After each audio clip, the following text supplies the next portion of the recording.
Hello all, welcome to Competitive Cracker. ഇന്ന് നമ്മൾ നോക്കാൻ പോകുന്നത് UGC നെറ്റ് കൊമേഴ്സിൻ്റെ വളരെ അധികം ഇമ്പോർട്ടൻ്റ് ആയിട്ടുള്ള ഒരു ഏരിയയാണ്. നമ്മൾ കണ്ടിട്ടുണ്ട് UGC നെറ്റ് കൊമേഴ്സിൽ പല യൂണിറ്റ്സ് ഉണ്ടെങ്കിലും അതിൽ നമ്മൾ ഇമ്പോർട്ടൻസ് ആയിട്ട് എംഫസിസ് കൊടുത്ത് പഠിക്കേണ്ട ചില ഭാഗങ്ങളുണ്ട്. അതിലൊന്നാണ് ലിമിറ്റഡ് ലയബിലിറ്റി പാർട്ട്ണർഷിപ്പ് എന്നുള്ളത്. അതെന്താണ് നമുക്ക് നോക്കാം. ലിമിറ്റഡ് ലയബിലിറ്റി പാർട്ട്ണർഷിപ്പ് ആക്ട് എന്ന് പറയുന്നത് 2008 നിലവിൽ വന്നതാണ്.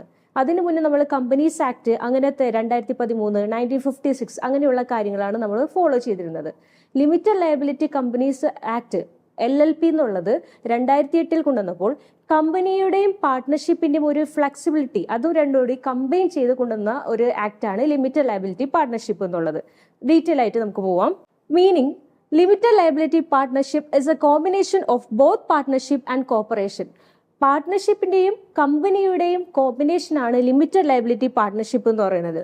It has the features of both these forms. ഈ രണ്ട് ഫോമിന്റെ ഫീച്ചേഴ്സ് ഈ LLPക്ക് limited liability പാർട്ട്ണർഷിപ്പിനുണ്ട്.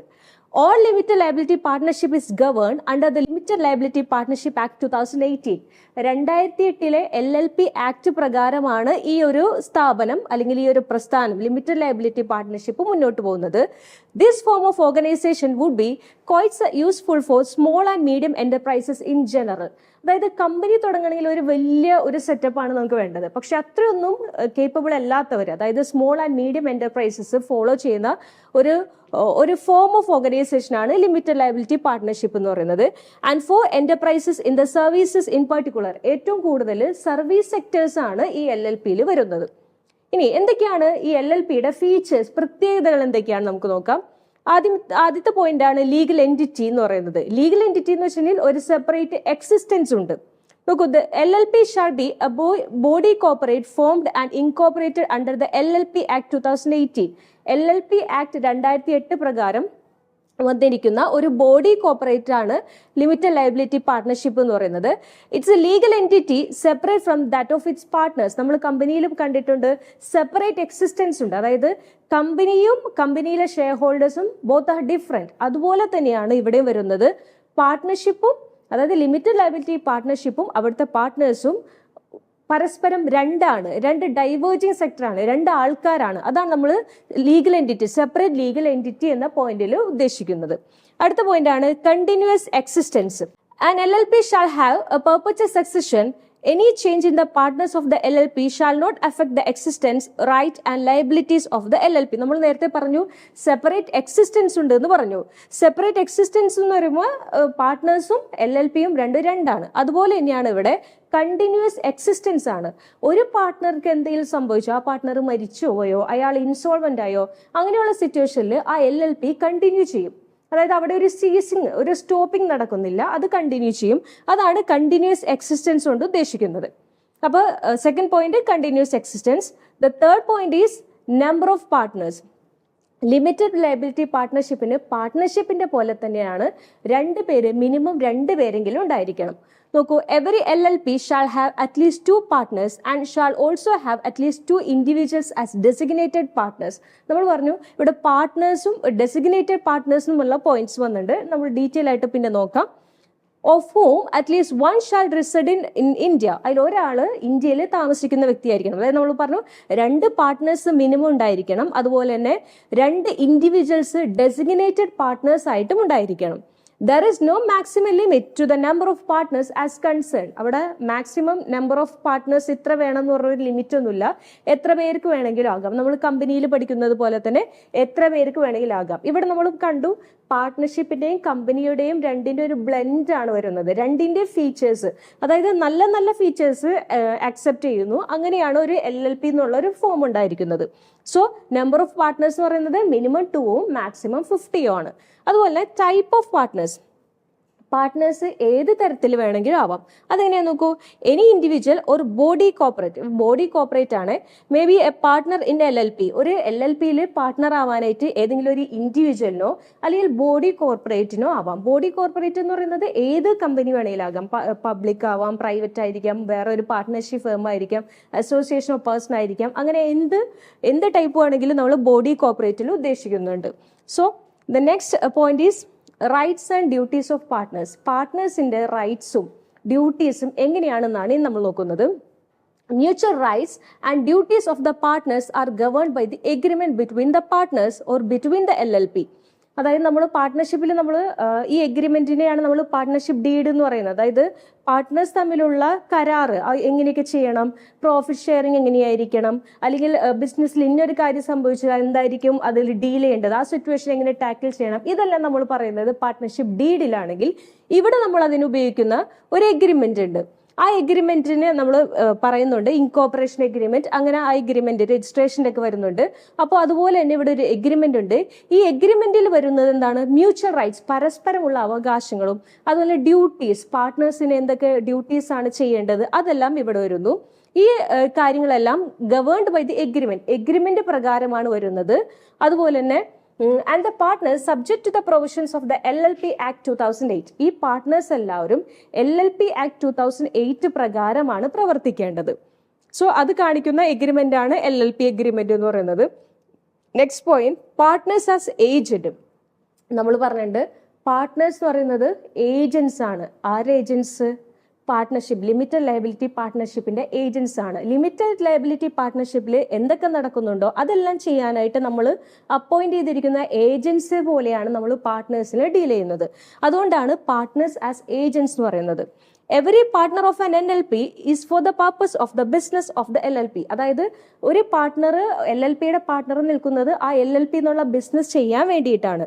The agent of the LLP but not of another partner. അതായത് LLPയുടെ മാത്രം ഏജന്റ് ആണ്, വേറെ പാർട്ട്ണറിന്റെ ഏജന്റ് അല്ല. ശ്രദ്ധിക്കണം കേട്ടോ, LLPയുടെ മാത്രം ഏജന്റ് ആണ്, വേറെ പാർട്ട്ണറിന്റെ ഏജന്റ് അല്ല.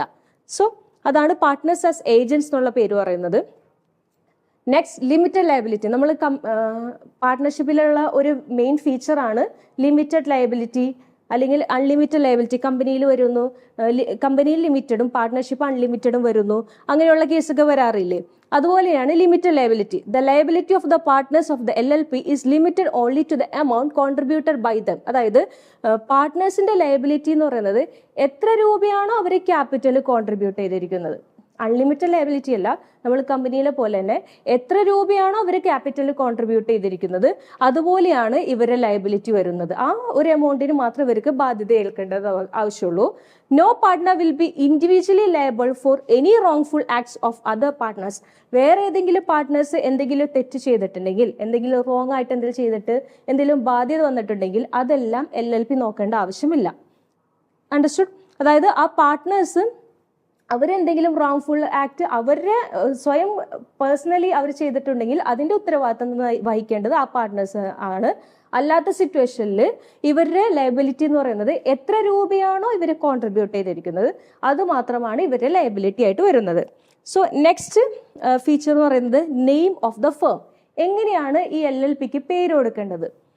Every LLP shall use the words limited liability partnership or its acronym LLP as the last verse of its name. അതായത് എല്ലാ ലിമിറ്റഡ് ലയബിലിറ്റി പാർട്ട്ണർഷിപ്പും അവരുടെ പേരിൻ്റെ ഒപ്പം LLP എന്നോ അല്ലെങ്കിൽ എക്സ്പ്രസ്ലി ലിമിറ്റഡ് ലയബിലിറ്റി പാർട്ട്ണർഷിപ്പ് എന്നോ കൊടുത്തിരിക്കണം. അങ്ങനെയാണ് അവർക്ക് പേര് കൊടുക്കേണ്ടത്.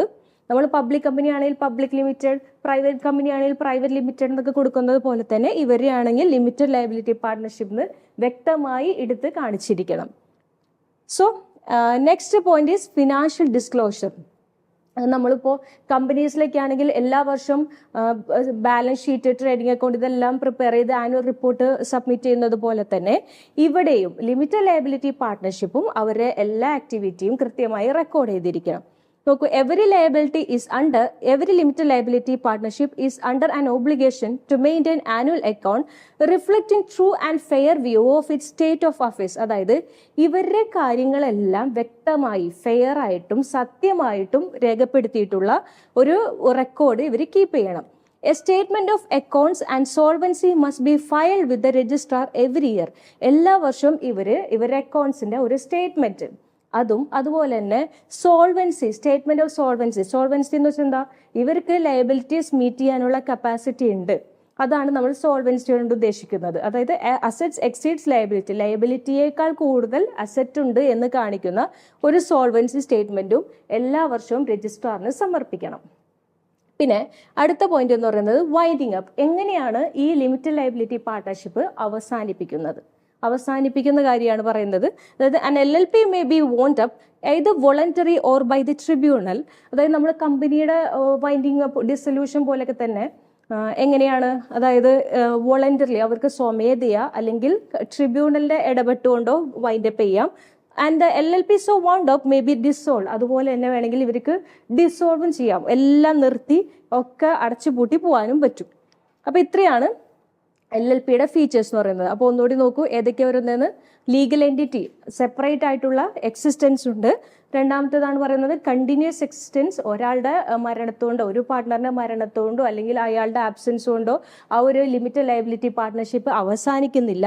മൂന്നാമത്തേന്ന് പറയുന്നത് നമ്പർ ഓഫ് പാർട്ട്നേഴ്സ്, മിനിമം 2ഉം മാക്സിമം എത്ര വേണമെങ്കിലും ആകാം, അങ്ങനെ റെസ്ട്രിക്ഷൻ ഒന്നുമില്ല.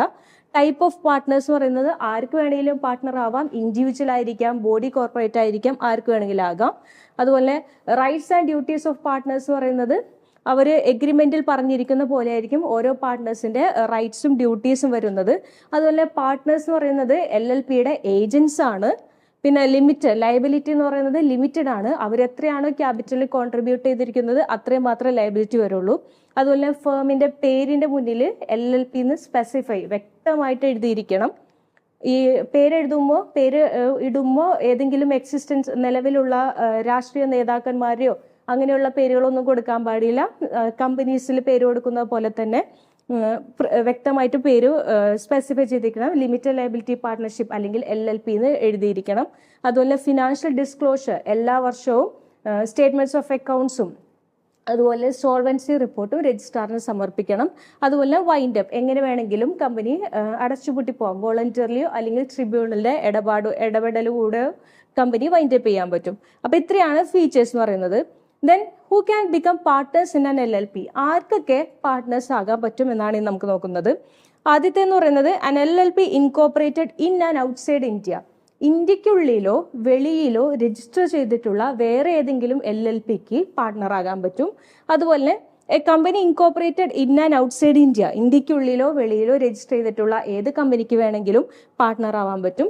അതുപോലെ individual resident in and outside India, ഏതൊരു വ്യക്തിക്കും നമ്മുടെ രാജ്യത്തകത്ത് താമസിക്കുന്നവർക്കോ പുറത്ത് താമസിക്കുന്നവർക്കായിട്ടുള്ള ഏതൊരു വ്യക്തിക്കും പാർട്ട്ണർ ആവാൻ പറ്റും. അപ്പൊ ഇത്രയും പേർക്കാണ് LLPയിൽ പാർട്ട്ണർ ആവാൻ പറ്റുന്നത്. ഇനി ആർക്കൊക്കെയാണ് പാർട്ട്ണർ ആകാൻ പറ്റാത്തത് നോക്കണം. An individual shall not be capable of becoming a partner in a limited liability partnership. താഴെ പറയുന്ന ആൾക്കാർക്ക് പാർട്ട്ണർ ആവാൻ പറ്റില്ല. ആ സിറ്റുവേഷൻ എന്ന് പറയുന്നത് ഒന്നാമത്തേത്, he has been found to be of sound mind by a court of competent jurisdiction and the finding is in force. അതായത് നമ്മൾ പറയുന്നത് ഇവിടെ ചെറിയൊരു മിസ്റ്റേക്ക് വന്നത് കേട്ടോ, found to be of unsound mind ആണ്. അതായത് എന്താ പ്രശ്നം എന്ന് വെച്ചിട്ടുണ്ടെങ്കിൽ ഇപ്പോൾ ഒരു കോമ്പറ്റന്റ് ജൂറിസ്ഡിക്ഷൻ പറഞ്ഞിരിക്കുകയാണ്, അതായത് ഇന്നൊരു വ്യക്തിക്ക് മാനസികമായിട്ട് അയാൾ സുഖമല്ല, അതായത് അയാൾക്ക് എന്തെങ്കിലും പ്രശ്നമുണ്ട്, അപ്പോൾ ആ വ്യക്തിക്ക് ഇതിൽ ഒരു പാർട്ട്ണർ ആവാൻ പറ്റില്ല കേട്ടോ. ഇവിടെ ചെറിയൊരു പ്രശ്നമുണ്ട്. ടു ബി ഓഫ് അൺസൗണ്ട് മൈൻഡാണ്, സൗണ്ട് മൈൻഡ് അല്ല, അൺസൗണ്ട് കേട്ടോ. ഈ ഒരു പോയിന്റ്. അതുപോലെ he's in an undischarge insolvent. Undischarge insolvent എന്ന് വെച്ചിട്ടുണ്ടെങ്കിൽ ഇൻസോൾവെന്റ് എന്ന് പറയുന്ന വ്യക്തി എന്ന് വെച്ചിട്ടുണ്ടെങ്കിൽ നമ്മുടെ ലയബിലിറ്റീസ്, നമ്മുടെ കടബാധ്യതകൾ നമുക്ക് തിരിച്ചു കൊടുക്കാൻ പറ്റാതിരിക്കുന്ന വ്യക്തികളെയാണ് കോമ്പറ്റന്റ് ജൂറിസ്ഡിക്ഷൻ ഒരു പ്രത്യേക നിയമ-അധികാരം മുഖേന അവരെ ഇൻസോൾവെന്റ് പാപ്പരായിട്ട് പ്രഖ്യാപിച്ചിട്ടുണ്ടെങ്കിൽ അത്തരം വ്യക്തികൾക്ക് പാർട്ട്ണർ ആവാൻ പറ്റില്ല. അതുപോലെ he has apply to be adjudicated as an insolvent, അതായത് ഇൻസോൾവെന്റ് ആകാൻ വേണ്ടിയിട്ട് അപ്ലൈ ചെയ്തിട്ടുണ്ട്, പക്ഷെ അതിന്റെ വിധി വന്നിട്ടില്ല. അതാണ് പറയുന്നത് apply to be adjudicated as an insolvent, insolvent ആവാനായിട്ടുള്ള റിക്വസ്റ്റ് കൊടുത്തിട്ടുണ്ട്. And his application is pending, പക്ഷെ അയാളുടെ ആപ്ലിക്കേഷൻ അപ്രൂവൽ ആയിട്ടില്ല. അങ്ങനെയുള്ള സിറ്റുവേഷനിലും ഇവർക്ക് എന്താകാൻ പറ്റില്ല, പാർട്ട്ണർ ആകാൻ പറ്റില്ല. നെറ്റ് ജൂണിലേക്ക് വേണ്ടിയിട്ട് നമ്മൾ പുതിയൊരു സ്കീം കൊണ്ടുവന്നിട്ടുണ്ട്, CC കിക്ക് സ്റ്റാർട്ട് JRF. ഇവിടെ നമ്മൾ ഒരുപാട് ഫാക്കൽറ്റീസ് ഉണ്ട്, എല്ലാ സബ്ജക്ട്സും, general paper, commerce, management, economics, English, ഒരുപാട് സബ്ജക്ട്സിന് നമുക്ക് ഇഷ്ടംപോലെ ഫാക്കൽറ്റീസ് ഉണ്ട്. നമുക്ക് കംപ്ലീറ്റ് ആയിട്ടുള്ള നോട്ട്സ് അവൈലബിൾ ആണ്, ക്ലാസ്സുകൾ അവൈലബിൾ ആണ്, മോക്ക് ടെസ്റ്റ് കിട്ടും. അതുപോലെ തന്നെ നിങ്ങൾക്ക് എക്സാം ക്രാക്ക് ചെയ്യാനായിട്ടുള്ള എല്ലാ ഫെസിലിറ്റിയും CCയിൽ ലഭ്യമാണ്. എല്ലാവരും ജോയിൻ ചെയ്യുക. Continue our topic, capital contribution. In the case of LLP, there is no concept of any share capital. നമ്മൾ കമ്പനീസിന്റെ കേസ് പോലെയല്ല, ഇവിടെ നമുക്ക് അങ്ങനെ ഷെയർ ക്യാപിറ്റൽ ഒന്നുമില്ല. പക്ഷെ എങ്ങനെയാണ് നോക്കൂ, but every partner is required to contribute towards LLP in some manner as specified in the LLP agreement. നമ്മൾ പറഞ്ഞു പാർട്ട്ണർഷിപ്പിലാണെങ്കിൽ പാർട്ട്ണർഷിപ്പ് ഡീഡ് ഉണ്ട്, കമ്പനീസിലാണെങ്കിൽ കമ്പനിയുടെ കേസിലാണെങ്കിൽ നമുക്ക് മെമ്മോറാണ്ടം ഉണ്ട്, ആർട്ടിക്കിൾസ് ഓഫ് അസോസിയേഷൻ ഉണ്ട്, ഇങ്ങനെ കുറേ ഡോക്യുമെന്റ്സ് ഉണ്ട്. ഇവിടെ LLPയുടെ കേസിലാണെങ്കിൽ അവിടെ വരുന്നത് LLP എഗ്രിമെന്റ് ആണ്. ഈ LLP എഗ്രിമെന്റിൽ പറഞ്ഞിട്ടുണ്ടാകും എങ്ങനെയാണ് ഓരോ പാർട്ട്നേഴ്സും എമൗണ്ട് കോൺട്രിബ്യൂട്ട് ചെയ്യേണ്ടത്, എന്തൊക്കെ തരത്തിൽ കോൺട്രിബ്യൂട്ട് ചെയ്യണം, ഇതെല്ലാം പറയുന്ന സ്റ്റേറ്റ്മെന്റ് ആണ് LLP എഗ്രിമെന്റ് എന്ന് പറയുന്നത്. The contribution of the partner may consist of tangible, എങ്ങനെയൊക്കെ കോൺട്രിബ്യൂട്ട് ചെയ്യാം, ടാൻജിബിൾ ആയിട്ടുള്ള അസറ്റ്, അതായത് ഇപ്പോൾ ക്യാഷ് ആയിരിക്കാം, അല്ലെങ്കിൽ വേറെ എന്തെങ്കിലും അസറ്റ് കൊണ്ടുവരായിരിക്കാം, അല്ലെങ്കിൽ മൂവബിൾ അല്ലെങ്കിൽ immovable or intangible property. Intangible property എന്ന് പറയുമ്പോൾ നമ്മുടെ പേറ്റന്റ്, ഗുഡ് വില്ല്, ഈ കാര്യങ്ങളാകാം, or other benefit to the LLP. അപ്പോൾ ഇവരെ കോൺട്രിബ്യൂഷൻ എന്ന് പറയുന്നത് ഏത് തരത്തിൽ വേണമെങ്കിലും ആകാം, ടാൻജിബിൾ ആയിരിക്കാം, മൂവബിൾ ആയിരിക്കാം, അല്ലെങ്കിൽ ഇൻടാഞ്ചിബിൾ ആയിരിക്കാം, including money, promissory note, other agreements to contribute cash or property. അതായത് ക്യാഷോ പ്രോപ്പർട്ടിയോ കോൺട്രിബ്യൂട്ട് ചെയ്യാൻ പാകത്തിന് എന്ത് വേണമെങ്കിലായിരിക്കാം ഈ പാർട്ട്നേഴ്സിന്റെ കോൺട്രിബ്യൂഷൻ എന്ന് പറയുന്നത്. And contracts for services perform or to be performed. ഈ കോൺട്രിബ്യൂഷൻ എന്ന് പറയുന്നത് നമ്മൾ പറഞ്ഞു മണി ആയിരിക്കാം, പ്രോമിസറി നോട്ട് ആയിരിക്കാം, അതുപോലെ തന്നെ വേറെ എന്തെങ്കിലും എഗ്രിമെന്റ് ആയിരിക്കാം, അതുപോലെ കോൺട്രാക്ട് ഫോർ സർവീസസ്. ഇപ്പോൾ ഒരു ലീഗൽ അഡ്വൈസ് ഒക്കെ ആണെങ്കിൽ ഞാൻ ഇത്ര നാളത്തോട്ട് ലീഗൽ അഡ്വൈസ് തരാം, അങ്ങനെയുള്ള കേസുമായിരിക്കാം, അങ്ങനെയുള്ള സിറ്റുവേഷൻ ആയിരിക്കാം ഈ LLPയിൽ കോൺട്രിബ്യൂഷൻ എന്ന് പറയുന്നത്. അത് എപ്പോഴും ക്യാഷിന്റെ രൂപത്തിൽ അവിടെ നിന്നില്ല, പല തരത്തിലാകാം, ഇൻ കൈൻഡ്, പല തരത്തിലായിരിക്കാം ഈ പാർട്ട്നേഴ്സിന്റെ കോൺട്രിബ്യൂഷൻ വരുന്നത്. LLP എഗ്രിമെന്റ് നമ്മൾ നേരത്തെ പറഞ്ഞിരുന്നു, പാർട്ട്ണർഷിപ്പ് ഡീഡ് പോലെ തന്നെ ഇവിടെ LLP എഗ്രിമെന്റ് ഉണ്ടെന്ന് പറഞ്ഞു. ഈ LLP എഗ്രിമെന്റിൽ എന്താണ് ഡീറ്റെയിൽ ആയിട്ട് നമുക്ക് നോക്കാം.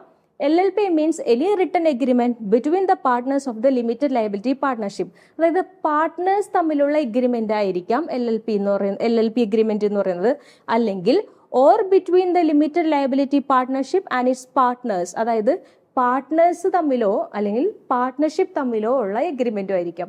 ശ്രദ്ധിക്കണം, അത് നമ്മളോട് പറഞ്ഞിരിക്കുന്നത് പാർട്ട്നേഴ്സ് തമ്മിലുള്ള പരസ്പരമുള്ള എഗ്രിമെന്റ് ആകാം, അല്ലെങ്കിൽ പാർട്ട്ണർഷിപ്പും പാർട്ട്നേഴ്സും തമ്മിലുള്ള എഗ്രിമെന്റ് ആയിരിക്കാം LLP എഗ്രിമെന്റ് എന്ന് പറയുന്നത്.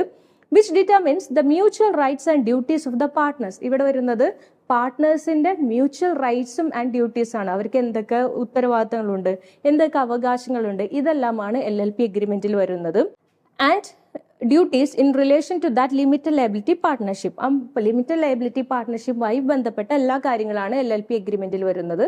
So the agreement contains the name of the LLP. അപ്പൊ നമ്മൾ എന്തൊക്കെയാണ് നോക്കൂ, LLPയുടെ പേര് വരുന്നുണ്ട്, ദ നെയിം ഓഫ് പാർട്ട്നേഴ്സിന്റെ പേര് വരുന്നുണ്ട്, അതുപോലെ ഡെസിഗ്നേറ്റഡ് പാർട്ട്നേഴ്സും ഡെസിഗ്നേറ്റഡ് പാർട്ട്നേഴ്സും രണ്ടാണ്. എ ഫോം ഓഫ് കോൺട്രിബ്യൂഷൻ, ഏത് തരത്തിലാണ് ക്യാപിറ്റൽ കോൺട്രിബ്യൂട്ട് ചെയ്യുന്നത്, ദ പ്രോഫിറ്റ് ഷെയർ റേഷ്യോ, എങ്ങനെയാണ് പ്രോഫിറ്റ് ഷെയർ ചെയ്യുന്നത്, and rights and duties of പാർട്ട്നേഴ്സിന്റെ എന്തൊക്കെ റൈറ്റ്സ് ആണ്, ഡ്യൂട്ടീസ് ആണ്, ഇതെല്ലാമാണ് LLP എഗ്രിമെന്റിൽ വരുന്നത്. കഴിഞ്ഞ സ്ലൈഡിൽ പറഞ്ഞിരുന്നു പാർട്ട്നേഴ്സ് ഉണ്ട്, ഡെസിഗ്നേറ്റഡ് പാർട്ട്നേഴ്സ് ഉണ്ട്. അപ്പൊ നോക്കൂ എന്താ ഡിഫറൻസ് നോക്കൂ. Designated partner is a person who is appointed by an LLP to manage the business of the entity. അതായത് LLPയുടെ ബിസിനസ് മാനേജ് ചെയ്യാനായിട്ട് പാർട്ട്നേഴ്സ് അപ്പോയിന്റ് ചെയ്തിരിക്കുന്ന വ്യക്തികളെയാണ് നമ്മൾ ഡെസിഗ്നേറ്റഡ് പാർട്ട്നേഴ്സ് എന്ന് പറയുന്നത്. ഓക്കെ, അതായത് LLPയുടെ ബിസിനസ്, LLPയുടെ ഡേ ടു ഡേ കാര്യങ്ങൾ, ഡേ ടു ഡേ അഫയേഴ്സ് നോക്കാൻ വേണ്ടിയിട്ട് അപ്പോയിന്റ് ചെയ്തിരിക്കുന്ന ആളാണ് designated partner. In other words, it's an individual who has been appointed by the LLP. LLP appoint ചെയ്തിരിക്കുന്ന ഇൻഡിവിജ്വൽ ആണ് to act as a partner in the entity. ആ ഒരു സ്ഥാപനത്തിൽ പാർട്ട്ണർ ആയിട്ടിരിക്കാൻ വേണ്ടിയിട്ട് അപ്പോയിന്റ് ചെയ്തിരിക്കുന്ന വ്യക്തികളാണ്. ഇനി to become a designated partner, ആർക്ക് വേണമെങ്കിലും അങ്ങനെയൊന്നും എളുപ്പത്തിൽ ഡെസിഗ്നേറ്റഡ് പാർട്ട്ണർ ആവാൻ പറ്റില്ല. അതിന് 2 കണ്ടീഷൻ പറയുന്നുണ്ട്. One must have been in business for at least 2 years. ബിസിനസ്സിൽ 2 വർഷമെങ്കിലും ഉണ്ടായിരിക്കണം. And must contribute at least 10% equity in the business. ബിസിനസ്സിലോട്ട് 10% കോൺട്രിബ്യൂഷൻ ചെയ്തിട്ടുള്ള വ്യക്തിയായിരിക്കണം. ഈ 2 സിറ്റുവേഷനും ഈ 2 കണ്ടീഷൻസും ഫുൾഫിൽ ചെയ്താൽ മാത്രമാണ് അവർക്ക് ഡെസിഗ്നേറ്റഡ് പാർട്ട്നേഴ്സ് ആയിട്ട് മാറാൻ പറ്റുള്ളൂ. ഇനി ഡ്യൂട്ടീസ് ഓഫ് ഡെസിഗ്നേറ്റഡ് പാർട്ട്നേഴ്സ്. എന്തൊക്കെയാണ് ഡെസിഗ്നേറ്റഡ് പാർട്ട്നേഴ്സ് ചെയ്യേണ്ട കാര്യങ്ങൾ? Receiving and holding fund as an agent on behalf of the LLP. LLPക്ക് പകരമായിട്ട് ഫണ്ട് റിസീവ് ചെയ്യുക, അത് മാനേജ് ചെയ്യുക, ആ കാര്യങ്ങളെല്ലാം ഡെസിഗ്നേറ്റഡ് പാർട്ട്ണർ ചെയ്യുന്നു. അതുപോലെ signing and issuing LLP's bank statement. LLPയുടെ ബാങ്ക് സ്റ്റേറ്റ്മെന്റ് സൈൻ ചെയ്യുന്നു, അതുപോലെ തന്നെ ഇഷ്യൂ ചെയ്യുന്നു, ചെക്ക് എല്ലാം ഇഷ്യൂ ചെയ്യുന്നതെല്ലാം ഡെസിഗ്നേറ്റഡ് പാർട്ട്നേഴ്സ് ആണ്. പ്രിപ്പയറിംഗ്, നമ്മൾ LLP എന്ന് പറയുന്ന ഒരു ആർട്ടിഫിഷ്യൽ പേഴ്സൺ ആണല്ലോ. അപ്പോൾ ആർട്ടിഫിഷ്യൽ പേഴ്സണ് പ്രവർത്തിക്കണമെങ്കിൽ ഒരു നാച്ചുറൽ പേഴ്സന്റെ ഒരു ഹെൽപ്പ് വേണം. ആ ഒരു നാച്ചുറൽ പേഴ്സണെയാണ് നമ്മൾ ഡെസിഗ്നേറ്റഡ് പാർട്ണർ എന്ന് പറയുന്നത്. Preparing financial statement for the LLPക്ക് ആവശ്യമായിട്ടുള്ള ഫിനാൻഷ്യൽ സ്റ്റേറ്റ്മെന്റ്സ് പ്രിപ്പയർ ചെയ്ത് കൊടുക്കുന്നു. സൈനിങ് LLP's ഓഡിറ്റ് റിപ്പോർട്ട്, നമ്മൾ നേരത്തെ കണ്ടു എല്ലാ വർഷവും ഇവരുടെ സ്റ്റേറ്റ്മെന്റ്സ് ഓഫ് അക്കൗണ്ട്സും അതുപോലെ തന്നെ സോൾവൻസി റിപ്പോർട്ട്സും എല്ലാം രജിസ്ട്രാറിന് സബ്മിറ്റ് ചെയ്യണമെന്ന് പറഞ്ഞു. ഈ കാര്യങ്ങളെല്ലാം പ്രിപ്പയർ ചെയ്യുന്നത് ഡെസിഗ്നേറ്റഡ് പാർട്ണർ ആണ്. അതുപോലെ തന്നെ signing LLP's tax returns sign ചെയ്യേണ്ടതും ഡെസിഗ്നേറ്റഡ് പാർട്ണർ ആണ്. ഇനി ഇൻകോർപ്പറേഷൻ ബൈ രജിസ്ട്രേഷൻ, നമ്മൾ പറഞ്ഞു ഇവരെ രജിസ്റ്റർ ചെയ്യണം, LLPനെ രജിസ്റ്റർ ചെയ്യണം. അതിന് നമ്മൾ എന്ത് ചെയ്യണം? ഇൻകോർപ്പറേഷൻ ബൈ രജിസ്ട്രേഷൻ ചെയ്യണമെങ്കിൽ in order to incorporate an LLP, two or more person associated for carrying on a lawful business with a view to profit shall subscribe their names to an incorporation document. ആദ്യം തന്നെ നമ്മൾ prepare ചെയ്യേണ്ട ഒരു document ആണ് incorporation എന്ന് വെച്ചാൽ registration ആവശ്യമായിട്ടുള്ള document. അതിലെന്താ ചെയ്യുന്ന നോക്കൂ, രണ്ടോ അതിലധികമോ വ്യക്തികൾ, two or more person associated for carrying on a lawful business, ഒരു നിയമപരമായിട്ടുള്ള ബിസിനസ്, ലോഫുൾ ആയിട്ടുള്ള ബിസിനസ് ചെയ്യാൻ വേണ്ടിയിട്ടാണ് LLP ഫോം ചെയ്യേണ്ടത്, ഇല്ലീഗൽ ആയിട്ടുള്ള കാര്യങ്ങളല്ല. ഇനി ആ ലോഫുൾ ബിസിനസ് ചെയ്യുന്നത് എന്തിനു വേണ്ടിയിട്ടാണ്? With a view to earn profit, ലാഭം ഉണ്ടാക്കാൻ വേണ്ടിയിട്ട് ഒരു ലോഫുൾ ബിസിനസ് ചെയ്യുന്ന രണ്ടോ അതിലധികമോ വ്യക്തികൾ അവര് ഇൻകോർപ്പറേഷൻ ഡോക്യുമെന്റ് സൈൻ ചെയ്തിരിക്കണം. അപ്പോൾ ബേസിക് ആയിട്ടുള്ള ഡോക്യുമെന്റ് ആണ് ഇൻകോർപ്പറേഷൻ ഡോക്യുമെന്റ്. ഇതിൽ സൈൻ ചെയ്തിരിക്കണം. It shall be filed with the prescribed fees, ഈ ഡോക്യുമെന്റ് സൈൻ ചെയ്യാൻ നേരത്ത് ഇതിന് ആവശ്യമായിട്ടുള്ള ഫീ അടച്ചിരിക്കണം. And in the manner prescribe by the registrar of the state, ഏത് രീതിയിലാണ് ചെയ്യേണ്ടതെന്ന് വെച്ചിട്ടുണ്ടെങ്കിൽ ആ സ്റ്റേറ്റിന്റെ രജിസ്ട്രാർ പറഞ്ഞിരിക്കുന്ന രീതിയിലായിരിക്കണം നമ്മളിത് പ്രിപ്പയർ ചെയ്യേണ്ടത്. A statement in the prescribed form should also be filed along with the incorporation document. അത് മാത്രമല്ല ഈ ഇൻകോർപ്പറേഷൻ ഡോക്യുമെന്റിന്റെ ഒപ്പം വേറൊരു സ്റ്റേറ്റ്മെന്റ് കൂടി തന്നിട്ടുണ്ടാവും. അതായത് നമ്മൾ ഫില്ല് ചെയ്ത് ആപ്ലിക്കേഷൻ ഫോം കൊടുക്കൂലേ, അതുപോലെ തന്നെ വേറൊരു സ്റ്റേറ്റ്മെന്റ് കൂടി തന്നിട്ടുണ്ടാവും. Which states that all the requirements of the act, ആ സ്റ്റേറ്റ്മെന്റിൽ ആക്ടിന്റെ എല്ലാ റിക്വയർമെന്റ്സും, അതായത് ഇങ്ങനെ ഒരു സ്ഥാപനം തുടങ്ങണമെങ്കിൽ എന്തൊക്കെ കാര്യങ്ങൾ ഫുൾഫിൽ ചെയ്യണം അതെല്ലാം പറഞ്ഞിട്ടുണ്ടായിരിക്കും. And rules have been complied with in the case of incorporation, അതായത് രജിസ്ട്രേഷൻ ചെയ്യണമെങ്കിൽ എന്തൊക്കെ റൂൾസ് ആണോ പാലിക്കേണ്ടത് ഇതെല്ലാം പാലിച്ചിട്ടുണ്ട് എന്ന് കാണിക്കുന്ന ഒരു അഫിഡവിറ്റ് പോലെ, അതായത് ഞങ്ങൾ ഇതെല്ലാം ചെയ്തിട്ടുണ്ട്, ഈ കാര്യങ്ങളെല്ലാം ഫുൾഫിൽ ചെയ്തിട്ടുണ്ട്, ഈ ക്രൈറ്റീരിയ മീറ്റ് ചെയ്തിട്ടുണ്ട്, അതെല്ലാം കാണിക്കുന്ന ഒരു സ്റ്റേറ്റ്മെന്റ് കൂടി നമ്മൾ സബ്മിറ്റ് ചെയ്യണം. അപ്പൊ ഏതൊക്കെയാണെന്ന് നോക്കൂ, ഇൻകോർപ്പറേഷൻ ചെയ്യാനായിട്ട്, രജിസ്ട്രേഷൻ ചെയ്യാനായിട്ട് അതിന് നമുക്കൊരു ഇൻകോർപ്പറേഷൻ ഡോക്യുമെന്റ് വേണം. ഇൻകോർപ്പറേഷൻ ഡോക്യുമെന്റിന്റെ ഒപ്പം അതുപോലെ ഒരു statement in the prescribed form, അതായത് അവർ പറഞ്ഞിട്ടുള്ള ഒരു ഫോം ഉണ്ട്, ആ ഫോമും കൂടി ഇതിന്റെ ഒപ്പം അറ്റാച്ച് ചെയ്തിരിക്കണം. Next, when all the formalities are complied with the registrar will register the LLP in the name specified therein. ഈ നേരത്തെ പറഞ്ഞിരിക്കുന്ന രണ്ട് ഡോക്യുമെന്റ്, ഇൻകോർപ്പറേഷൻ ഡോക്യുമെന്റും സപ്പോർട്ടിംഗ് ആയിട്ടുള്ള സ്റ്റേറ്റ്മെന്റും കൂടി സബ്മിറ്റ് ചെയ്യുകയാണെങ്കിൽ രജിസ്ട്രാർ അതിനെ സ്ക്രൂട്ടനൈസ് ചെയ്യും, ചെക്ക് ചെയ്തിട്ട് എല്ലാ കാര്യങ്ങളും പറഞ്ഞിട്ടുണ്ടോ എന്ന് നോക്കും. ഇനി പറഞ്ഞിട്ടുണ്ടെങ്കിൽ അതെല്ലാം ഫോളോ ചെയ്തിട്ടുണ്ട്, എല്ലാ റൂൾസും ഫോളോ ചെയ്തിട്ടുണ്ടെങ്കിൽ ഇവർ പറഞ്ഞിട്ടുള്ള പേര് ഇവർക്ക് അസൈൻ ചെയ്ത് കൊടുക്കും. ഇനി പേരിടാൻ നേരത്ത് നമ്മൾ നേരത്തെ പറഞ്ഞ പോലെ every LLP shall have either the words limited liability partnership or the acronym LLP as a large words of its name, അതായത് അവരുടെ പേരിന്റെ അവസാനം ലിമിറ്റഡ് ലയബിലിറ്റി പാർട്ട്ണർഷിപ്പ് എന്നോ അല്ലെങ്കിൽ LLP എന്നോ വ്യക്തമായി പറഞ്ഞിരിക്കണം. The name selected shall not be undesirable in the opinion of central government. അതായത് central government ചില പേരുകളെല്ലാം പറഞ്ഞിട്ടുണ്ട്, അതായത് ചില പേരുകളൊന്നും അക്സെപ്റ്റ് ചെയ്യില്ല, അതായത് നമ്മുടെ എന്താ പറയാ മതസ്പർദ്ധ വളർത്തുന്നത് അങ്ങനത്തെ പേരുകളൊന്നും അപ്രൂവ് ചെയ്യില്ല. അപ്പൊ അങ്ങനത്തെ പേരുകളൊന്നും ഇടരുതെന്ന് പറഞ്ഞിട്ടുണ്ട്. ആ പേരുകളൊന്നും ആവാൻ പാടില്ല. അതുപോലെ or identical or too nearly resemble that of any other partnership firm, അതായത് നിലവിലുള്ള ഏതെങ്കിലും ഒരു ഫേമിന്റെ പേരുമായിട്ട് അസോസിയേറ്റ് ചെയ്യുന്നത്, അതായത് അതുപോലെ തോന്നുന്നത്, അതായത് ചെറിയൊരു വ്യത്യാസം ഉണ്ടാവുള്ളൂ, അങ്ങനത്തെ പേരുകളൊന്നും പാടില്ല. Or limited liability partnership or body or corporate or registered trade mark, നേരത്തെ പറഞ്ഞ പോലെ തന്നെ വേറെ ഒരു സ്ഥാപനങ്ങളുടെ പേരുമായി മാച്ച് ഇല്ലാത്ത പേരായിരിക്കും. മാച്ച് ഇല്ലാത്ത വെച്ചാൽ ചെറിയ ഒരൊറ്റ സ്പെല്ലിംഗ് മാത്രം മാറിയിട്ടുള്ള പേരുകൾ, അങ്ങനത്തെ പേരുകളൊന്നും പാടില്ല. അതുപോലെ തന്നെ മഹാത്മാക്കളുടെ പേരുകളൊന്നും ചേർത്തിട്ട് പേരിടാൻ പാടില്ല. പിന്നെ സെൻട്രൽ ഗവൺമെന്റ് പറഞ്ഞിട്ടുള്ള പേരുകളൊന്നും, ചില പേരുകളൊന്നും ഇടരുതെന്ന് പറഞ്ഞിട്ടുണ്ടെങ്കിൽ ആ പേരുകളൊന്നും ഇടാൻ പാടില്ല. വേറെ എന്ത് പേര് വേണമെങ്കിലും ഇടാം. ഒരു കാര്യം മാത്രമേ ഉള്ളൂ, അവസാനം ടൈലൻഡിൽ നമ്മൾ ലിമിറ്റഡ് ലയബിലിറ്റി പാർട്ട്ണർഷിപ്പിനോ LLP എന്നോ കൃത്യമായി കാണിച്ചിരിക്കണം. അത് കമ്പൽസറി ആണ്. ഇനി പാർട്ട്നേഴ്സ് ആൻഡ് ദെയർ റിലേഷൻ, പാർട്ട്നേഴ്സും അവരുടെ ബന്ധവും അവരെങ്ങനെയാണ് പരസ്പരം ബന്ധപ്പെട്ടിരിക്കുന്നത് അതാണ് നമ്മൾ പറഞ്ഞിരിക്കുന്നത്. On the incorporation of an LLP, LLPയുടെ രജിസ്ട്രേഷന് ശേഷം, ഇൻകോർപ്പറേഷൻ എന്ന് വെച്ചാൽ registration, the person who subscribe their names to the incorporation document shall be its partners. ആരൊക്കെയാണോ ഇൻകോർപ്പറേഷൻ ഡോക്യുമെന്റിൽ സബ്സ്ക്രൈബ് ചെയ്തിരിക്കുന്നത്, ഇവിടെ സബ്സ്ക്രൈബ് ചെയ്യാന്ന് വെച്ചിട്ടുണ്ടെങ്കിൽ ആ ഡോക്യുമെന്റിൽ സൈൻ ചെയ്യാന്നാണ് ഉദ്ദേശം. ആരൊക്കെയാണ് സൈൻ ചെയ്തിരിക്കുന്നത് അവർ ആ പാർട്ട്ണർഷിപ്പിന്റെ ആ LLPയുടെ പാർട്ട്നേഴ്സ് ആണ്. And any other person can become a partner according to the LLP agreement. LLP agreement പറയുന്നത് പ്രകാരം വേറെ ഏത് വ്യക്തിക്ക് വേണമെങ്കിലും പാർട്ട്ണർ ആവാൻ പറ്റും. The rights and duties of partners and the partnership and the partners are according to the terms and condition of partnership agreement between the LLP and its partners. എങ്ങനെയാണ് ഓരോ പാർട്ട്നേഴ്സും തമ്മിലുള്ള അവരുടെ അവകാശങ്ങൾ, അവർക്ക് എത്രമാത്രം ക്ലെയിം ഉണ്ട്, എത്രമാത്രം പ്രോഫിറ്റിന് അവർ അർഹരാണ്, വേറെ എന്തെങ്കിലും സർവീസ് കൊടുക്കുന്നുണ്ടെങ്കിൽ അതിന് റിട്ടേൺ എത്രമാത്രം ഇവർക്ക് എടുക്കാം, ഈ കാര്യങ്ങളെല്ലാം ആ രജിസ്ട്രേഷൻ ആ ഡോക്യുമെന്റിൽ പാർട്ട്ണർഷിപ്പ് ഡോക്യുമെന്റിൽ പറഞ്ഞിട്ടുണ്ടെങ്കിൽ അത് പ്രകാരം ചെയ്യാൻ പറ്റുള്ളൂ. അത് സൈലന്റ് ആണ്. നമ്മൾ പാർട്ട്ണർഷിപ്പ് ഡീഡ് പോലെ തന്നെ അത് സൈലന്റ് ആണെങ്കിൽ ഇവർക്ക് അത് കിട്ടേയില്ല. അപ്പോൾ അത് കൃത്യമായിട്ട് ആ ഡോക്യുമെന്റിൽ LLPയുടെ ഡോക്യുമെന്റിൽ പറഞ്ഞിട്ടുണ്ടെങ്കിൽ, ആ ഇൻകോർപ്പറേഷൻ ഡോക്യുമെന്റിൽ പറഞ്ഞിട്ടുണ്ടെങ്കിൽ മാത്രമേ ഇവർക്ക് അത് ക്ലെയിം ചെയ്യാനായിട്ട് പറ്റുള്ളൂ. ഇനി എങ്ങനെയാണ് പാർട്ട്ണർഷിപ്പിന്റെ ഇൻട്രസ്റ്റ്, പാർട്ട്നേഴ്സിന്റെ ഇൻട്രസ്റ്റ് അവസാനിക്കുന്നത്? Cessation of partnership interest.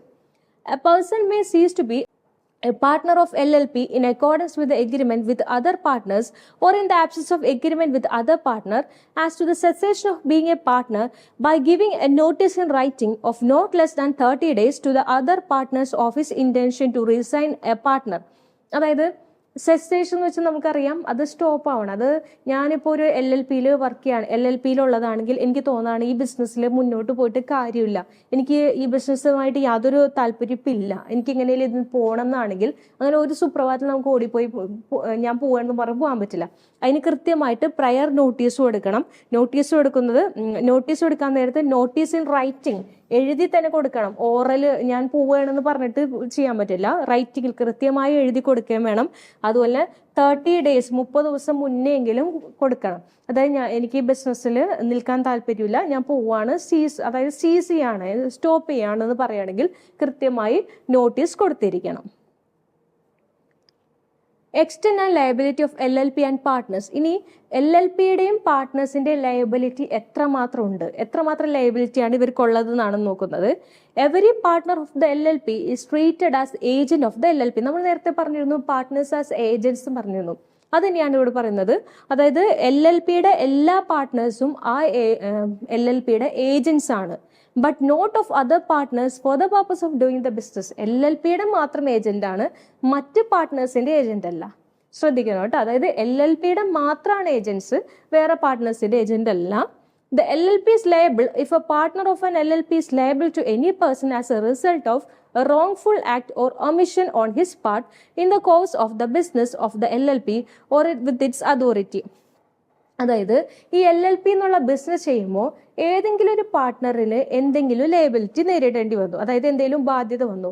ഈ ബാധ്യത വന്നത് ഈ LLP എന്നുള്ള ബിസിനസ് പ്രകാരമാണെങ്കിൽ, അതിന്റെ തുടർച്ചയായി വന്നതാണെങ്കിൽ ആ ബാധ്യത വഹിക്കേണ്ടത് LLP തന്നെയാണ്. പാർട്ട്ണറിന് പേഴ്സണൽ ലയബിലിറ്റി ഒന്നും അവിടെ വരുന്നില്ല.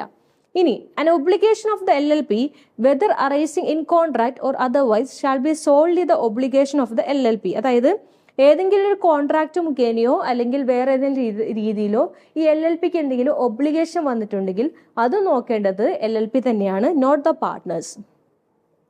The liability of LLP shall be met of the property of LLP. ഇവിടെ പേഴ്സണൽ ലയബിലിറ്റി ഒന്നുമില്ല.